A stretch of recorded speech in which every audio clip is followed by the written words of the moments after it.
Сайн байцгаана уу? Бүгдэнд энэ өдрийн мэндийг хүргэе.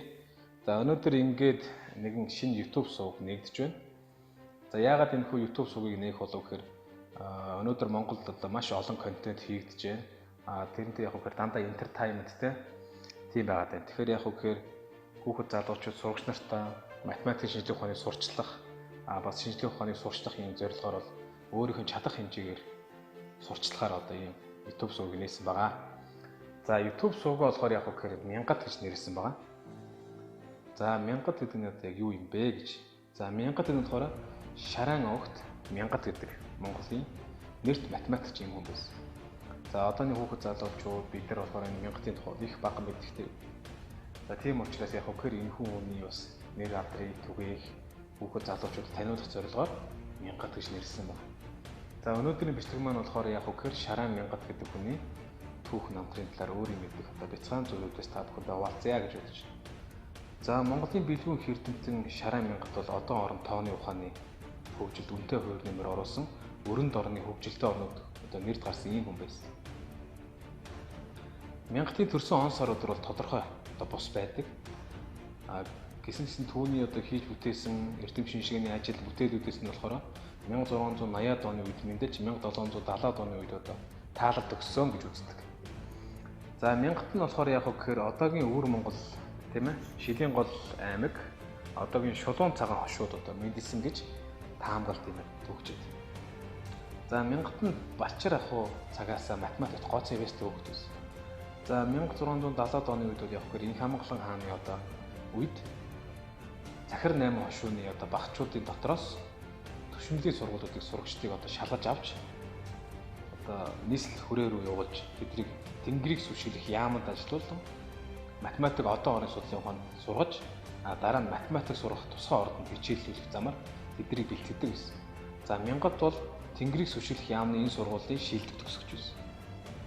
За мянгатын сурч байсан үед бол одон орон математикийн онцгой авьяастай байсан тодор мэдэрсэн учраас Инх Хамглан хаан халуун гол дос эрв ордонд өөрийн гэр хамт очин одоо одон орны тооцоолон бодох ажлыг хийж гүйцэтгсэн байдаг.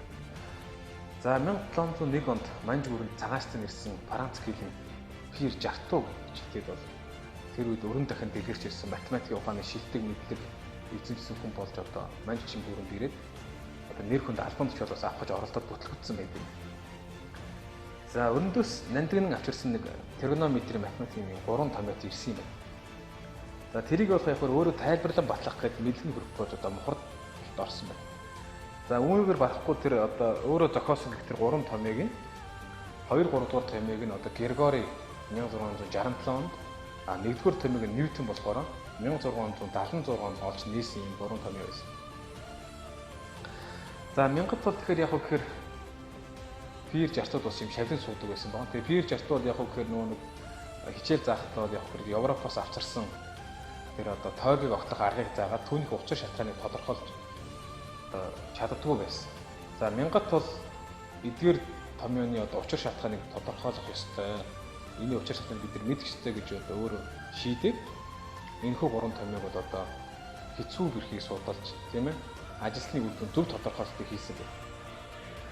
За ингээд 1712 оноос иш мянгат өрн дахны байгалийн шинжилгээ ухааны шилдэг ололт математикийн нээлт бүтээлүүдийг системтэйгээр эмтгэн нэгтгэж дорн дахинд нэвтрүүлэх зорилт тавин ажиллаж эхэлсэн байна.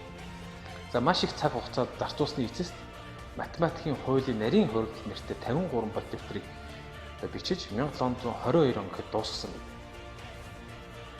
За мянгатын зохиол бүтээл бол Манжийн эзэрхийллийн үед бол тархан дэлгэрхгүй байсаар 100 гаруй жилийн дараа сая хэвлэгдсэн байдаг.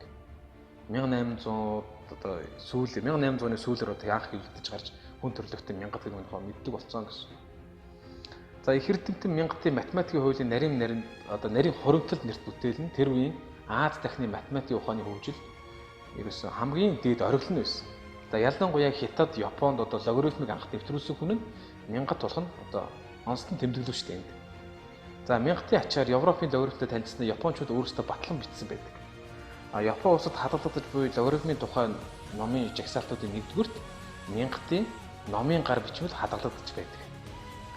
За Монголд тригонометрийн хөгжилд дөрвтэй нөлөө үзүүлсэн одоо солилцсон борих бодрол бичиг гэдэг нэртэй 5 дохтуу 36 дэвтэр 1551 тал хуудас хэмжээтэй дэвтэр байдаг.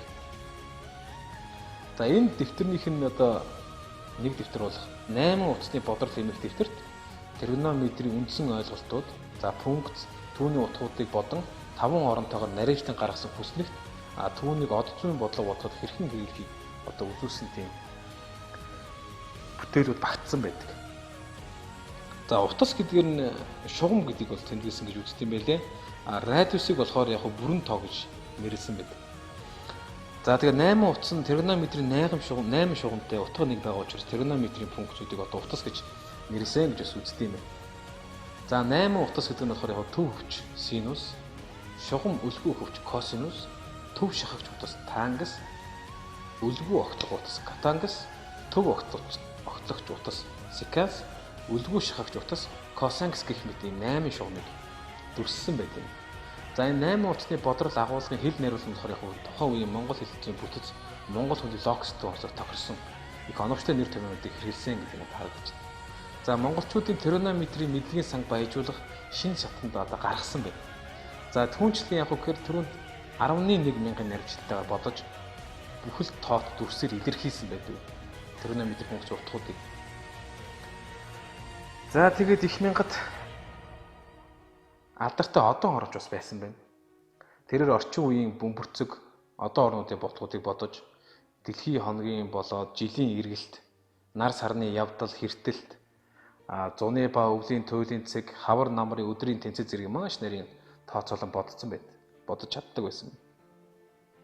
Түүгээрч байхгүй яг гэхээр Японд ерөөсөө яг гэхээр одоо нэг хааных нь юмд үед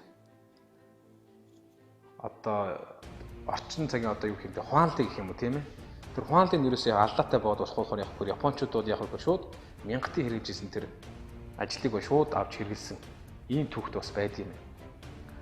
За Коперник гэдэг бас эрдэмтэн байдаг. Энэ болохоор яг гэхээр нар төвч сургаалыг хийсэн. Тэгээ энэ Коперникийн бүтээлүүдийг болохоор яг гэхээр яг тийм ээ дорн дахинд анхлан хүргэсэн соён гүйгүүлэгч хүн нь болохоор мянгат тулгыг түүх шесэр тэмдэглэн үлдээсэн байдаг. За их эрдэмтэн маань хагас 100 жил манжийн төрийн одоо 3 хааны үед одоо ингэж ажиллаж амьдарч ирсэн. Хагас 100 жил шүү. За ямар хаан бэ гэхээр инх амгалан, найрал төв, тэнгэр тэтгэгч одоо 3 хааны үед ажиллаж ирсэн. За энэхүү эрдэм ухааны хүрээлэнд аль хашхтаа цаг тогтоох үүсвэр хэмээх нэрийн дор 6 шинжиллийн 42 бат, тооны ухааны хураамж бичиг 53 бат, хөг зүй 5 бат гэд нийт 100 бат цуврал одоо хийсэн байна. Дээр нэмээд 6 шинжиллийн хойнох найруулга буюу 10 бат ном.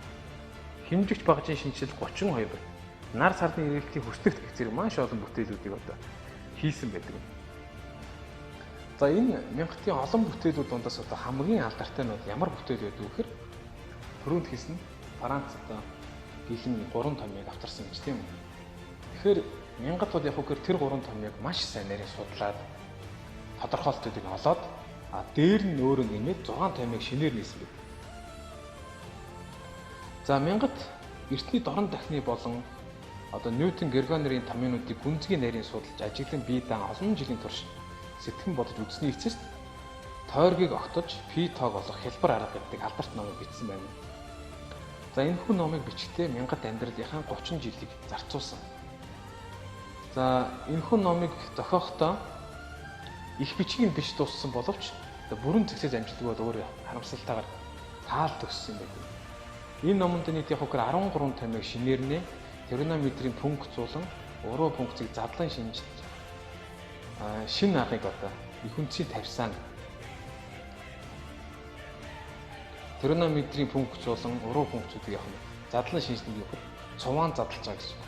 За одоо бид нар цуваан задлан гэвэл одоо Тейлерийн цуваа гэдэг ярьдаг тийм үү? Одоо синус x-ийг космос x-ийг задлалт. За Тейлер 1002 бол яг гэхээр яг нэг цаг үед одоо ингэж байсан. Маш юм сод ухаантай хүмүүс байсан. За Тейлер бол яг гэхээр яг функц талаас нь судалгаа хийж яг тэр цуваан задлах асуудлыг гаргасан бол мянгат бол яг гэхээр яг геометри талаас нь тэр функцүүдийг цуваан задлах асуудлыг бол шийдсэн байсан. За яагаад мянгатын нэр дурддахгүй вэ гэхээр төрөөнд дурдсан мянгатын бүтээлэг бол 100 гаруй жил тийм үү. Ингээд олон нийт дэлгээгүй юм байсан. Тийм учраас яг хөхөр Тейлерийн суваа гэж одоо хүмүүс ихэвчлэн мэддэг болсон гэсэн. За хятад судлаач одоо хятадын одоо математикийн судлаач Тян Бао Цун гэдэг хүн байдаг юм. Энэ хүн бол одоо юу гэдэг юм гэхээр математикийн шийдвэр ухаанд мянгатын орос хувь нэр бол их өндөр байна гэж үзсэн. За мянгатын тригонометрийн пункт ба уруу пунктыг задлан зэргийн цувууны хэлбэрт оруулж гишүүн бүрийн коэффициентийг тооцоосоо. Энэ нь тригонометрийн пунктын задаргааны томьёоны судалгаанд шин зам нээсэн. За энэхүү бүтээлэр бол яг үгээр Декарт, Эйлер, Джеймс Стерлинг гэрт яг үгээр нэгэн цаг үед нэг зиндааны суугнууд байсан гэдэг нь бол ер нь ингэж тогтоогдсон байна. За тэгээд одоо Азийн орнууд болон Англи, Франц, Италийн эрдэмтнүүд бол одоо мянгатыг бол их судалсан байдаг. Гэвч одоо яг бид нар монголчууд өөрсдөө энэ талаар маш гоё судалгаантай байдаг юм байна. 1975 болон 1976 онд гарсан 2 ном байдаг юм байна мянгатын тухай. За тэгээ өнөөдөр бичлэг бол ерөөхдөө ингээд дуусч байна. Дараагийн мянгатын тухай бичлэг бол яг мянгат Катланы тоо гэдэг сэдвээр бичлэг бий хийж орно. За тэр бичлэгийг бол жоохон судалгаа хийх болж байсан нэлээд зайтай орох. За тэгээ дараагийн контент бид уучлаа. Бүгдээрээ баяртай.